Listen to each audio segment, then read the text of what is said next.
18 তারিখের পর আওয়ামী লীগ দেবে মরণ কামড়। আওয়ামী লীগের ঠেলার সাথে বাঁচবে না, আওয়ামী লীগের ধোলাইয়ের কাছে দাঁড়াইতে পারবে না। সুতরাং গভর্নমেন্ট ঠিক থাকবে না, হরতাল মিছিল অবরোধ এগুলো দিতেই থাকবে আওয়ামী লীগ। 18 জানুয়ারি বাংলাদেশে কি হবে, কেন ভয় পাচ্ছে বাংলাদেশের নিরাপত্তা বাহিনী?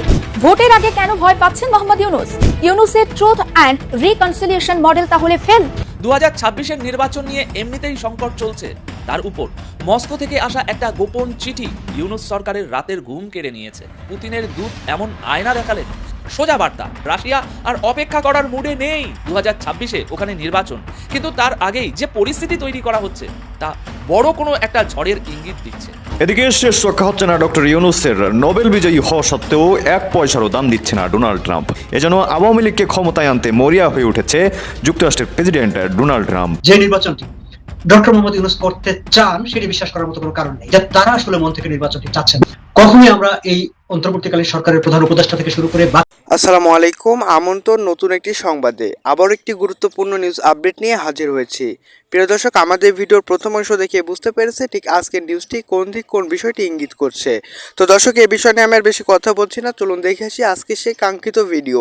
তবে তার আগে বলবো, আপনি যদি আমার চ্যানেল নতুন হয়ে থাকেন অবশ্যই চ্যানেল সাবস্ক্রাইব করে আমাদের পাশে থাকুন পরবর্তী আপডেট পাওয়ার জন্য।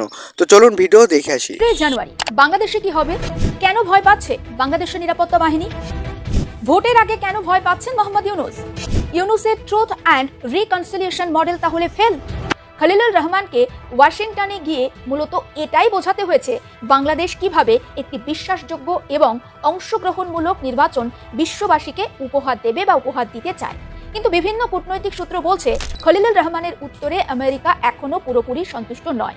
আর এখানেই তো ইউনূস সরকারের প্রথম বড় সমস্যা। আওয়ামী লীগকে ফেরালে দেশের ভিতরে ঝামেলা বাড়ছে, আর না ফেরালে আবার বাইরে চাপ। বলতে গেলে ফাঁকা বাসে আটকে পড়েছে অন্তর্বর্তী সরকার।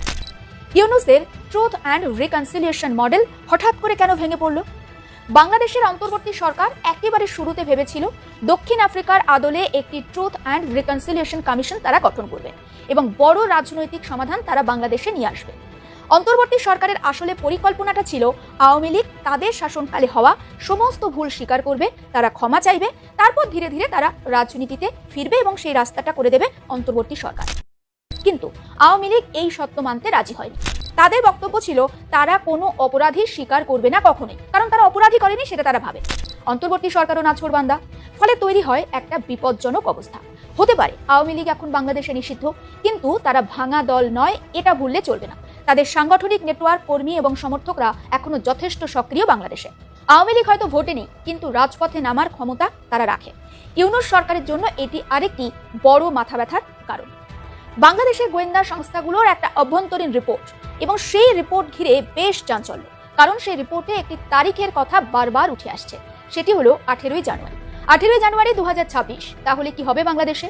অন্তর্বর্তী সরকারের আশঙ্কা ওই সময়ের পর আওয়ামী লীগের সংগঠিত অংশ রাজপথে সক্রিয় হওয়ার চেষ্টা করতে পারে, কারণ ভোটের পর ওই সময়ের মধ্যে আন্তর্জাতিক মহলের অবস্থানটা অনেকটা পরিষ্কার হয়ে যাবে। যদি আওয়ামী লীগ দেখে যে পশ্চিমা দেশগুলো বাংলাদেশের নতুন সরকারকে পুরোপুরি সমর্থন করছে না, তাহলে তখন তারা সেটাকে সুযোগ হিসাবে কাজে লাগাতে পারে বা অবশ্যই কাজে লাগাতে চাইবে। আর সেই আশঙ্কার কারণে পুলিশ এবং নিরাপত্তা বাহিনীর ভিতরে একটা ভয় বাড়ছে। তারা জানে একবার যদি বড় সংঘর্ষ শুরু হয় পরিস্থিতি হাতের বাইরে চলে যেতে পারে। এছাড়া অন্তর্বর্তী সরকারের যারা বন্ধু বা মিত্র রয়েছে তারাও তো একজোট নয়। সরকারের নিজেদের শক্তিগুলোর মধ্যেও একটা সমস্যা চলছে। ইসলামপন্থী 11 দলীয় জোটের ভিতরে জামাত এবং চরমোনাই পীরের মধ্যে প্রকাশ্যে একটা টানাপোড়েনের যে খবর সেটা পাওয়া যাচ্ছে। জামাত 190 আসনের দাবি নিয়ে একেবারে অনড় হয়ে বসে রয়েছে। জামাতের এই অনড় অবস্থানকে অন্যান্য দলগুলি আবার একচেটিয়া দখলদারি হিসাবে দেখছে। আর এই বিরোধ যদি গভীর হয় তাহলে বাংলাদেশে ভোটের ময়দানে তৈরি হওয়া জোট ভেঙে যেতে পারে। আর জোট ভাঙলে কি হবে? সরকারের মাঠ পর্যায়ের সমর্থন দুর্বল হয়ে যাবে। এটা অন্তত জলের মতো পরিষ্কার, আর সেটা নিশ্চয়ই ইউনূস চাইবেন না। তবে বাংলাদেশের সবচেয়ে বড় যুদ্ধ কিন্তু আওয়ামী লীগের ভোট ব্যাংক। এই মুহূর্তে আওয়ামী লীগ বাংলাদেশের সবচেয়ে নীরব দল, কিন্তু সবচেয়ে গুরুত্বপূর্ণ লড়াই হচ্ছে আওয়ামী লীগের ভোটারদের নিয়ে। বিএনপি এবং জামাত দুপক্ষ এখন চেষ্টা করছে সেই ভোটারদের নিজেদের দিকে টানতে, কারণ সবাই জানে এই 30 থেকে 35% ভোট যেদিকে যাবে তারাই সরকার গঠনের মূল কারিগর হবে। আর এখানেই তো আটকে গেছে অন্তর্বর্তী সরকার। এই ভোটারদের পুরোপুরি বাদ দিলে বিদেশি চাপ বাড়বে, আর সুযোগ দিলে আবার অন্তর্বর্তী সরকারের যারা মিত্র তাদের আবার পোষা হবে। এই বাস্তবতাই ইউনূসের সরকারকে একটা রাজনৈতিক সংকটের মুখে দাঁড় করিয়েছে। একদিকে পশ্চিমা শক্তির ক্রমবর্ধমান চাপ, অন্যদিকে রাজপথে অশান্তি ছড়িয়ে পড়ার আশঙ্কা। আর তার উপর তো আবার মাথাচাড়া দিয়েছে সরকার সমর্থিত জোটের ভিতরে ফাটল। সব মিলিয়ে সরকার 3 দিক থেকে সাঁড়াশি চাপে রয়েছে। ফলে এই নির্বাচন অর্থাৎ 12 তারিখের নির্বাচন শুধু ক্ষমতা নির্ধারণের একটি প্রক্রিয়া নয়, এটি অন্তর্বর্তী সরকারের জন্য বিশ্বাসযোগ্যতারও একটি বড় পরীক্ষা। আর সেই পরীক্ষায় মোহাম্মদ ইউনূস পাশ করবেন নাকি ফেল করবেন? যে তারা খুব জোর গলায় বলছে যে 12 ফেব্রুয়ারি নির্বাচন হবে, একদিন আগেও একদিন পরেও না। এর কারণটা কি? আমরা যদি আপনি নিশ্চয়ই খেয়াল করে থাকবেন যে গ্রামের রাস্তায় অনেক রাতে নিরিবিলি রাস্তায় কেউ যখন হাঁটে এবং একটু ভয় ভয় পায়, মানে অশরীরী মানে জিন ভূতের ভয় পায়, তখন হয়তো নিজে থেকে জোরে একটা আওয়াজ করে ওঠে, এই ওদিকে কে, অথবা গলা খাকারে দেয়।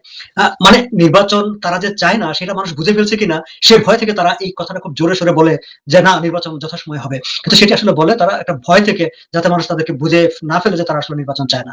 এবং এই যে গণভোট নিয়ে তারা মানে যেই কাজটি করছে, দেখেন এটি মানে আইনজ্ঞদের আপনার সাথে বিভিন্ন সময় আলোচিত হয়েছে, বিশিষ্ট ব্যক্তিরা আলোচনা করেছেন যে যেই প্রক্রিয়ায় যে গণভোটের যে ঘোষণাটি দেওয়া হয়েছে সেটি সম্পূর্ণ আইন মানে বহির্ভূত, সংবিধান বহির্ভূত।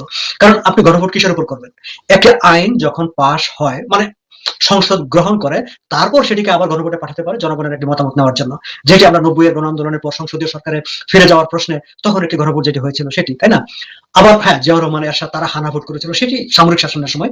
কিন্তু গণতান্ত্রিক ব্যবস্থায় আপনি আগে একটি সংসদ আইন গ্রহণ করবে, একটি প্রস্তাব গ্রহণ করবে, তারপর অধিকতর জনমত যাচাইয়ের জন্য পাঠাবে। কিন্তু ঠিক এইভাবে আপনি যেভাবে যে গণভোটের জন্য পাঠানো হয়েছে, ডক্টর শাহদিন মালিক সহ বিভিন্ন আইনজ্ঞরা বারবার বলেছেন, সংবিধান বিশেষজ্ঞরা বলেছেন এটি একেবারেই সংবিধান বহির্ভূত। এখন আপনি একটি সংবিধান বহির্ভূত কাজ করছেন, এবং সেই সংবিধান বহির্ভূত কাজটি আপনি কিভাবে করছেন? জনগণকে বোঝার সুযোগ দিচ্ছেন না, জনগণকে ভাববার সুযোগ দিচ্ছেন না। এই যে আপনি খেয়াল করে দেখবেন যে প্রধান উপদেষ্টার দপ্তর থেকে মানে প্রতিদিনই সোশ্যাল মিডিয়ায় একটি করে পোস্ট দেওয়া হচ্ছে, একটি করে ফটো কার্ড দেওয়া হচ্ছে যে আপনি গণভোটে কেন ভোট দিবেন, এইরকম ভবিষ্যতের জন্য, ওই রকম ভবিষ্যতের জন্য, এই ফ্যাসিস্ট মানে পথ বন্ধ করার জন্য। কিন্তু তার আগে তো আপনার বলা দরকার ছিল যে গণভোট আপনি কিসের উপর করছেন, জনগণের কাছ থেকে আপনি কিসের উপর মতামত চাইছেন, সেই বিষয়গুলো কি নিয়ে কি আপনি কোনো প্রচারণা করছেন? আপনি কিন্তু প্রচারণা করছেন না। আচ্ছা, এই যে 4টি প্রশ্ন একসাথে করে জি বলেন। আচ্ছা, আপনি শেষ করেন, আপনি শেষ যে করেন। 4টি প্রশ্ন আপনি একসাথে করে দিয়েছেন সেটিও তো একটি প্রতারণামূলক, এবং আপনি বলছেন যে সেখানে 4টি প্রশ্ন, কিন্তু সেখানে আসলে 3টি ব্রডার সাবজেক্টকে আপনি 4টি প্রশ্নের মধ্যে নিয়ে এসেছেন। সেই 3টি ব্রডার প্রশ্ন কি? আপনি একটি জুলাই জাতীয় সনদ সংবিধান। দর্শক আশা করছি সম্পূর্ণ ভিডিও দেখেছেন। দর্শক আসলে সম্পূর্ণ ভিডিও দেখে বুঝতে পেরেছেন ঠিক আজকে নিউজটি কোন দিক কোন বিষয়টি ইঙ্গিত করছে।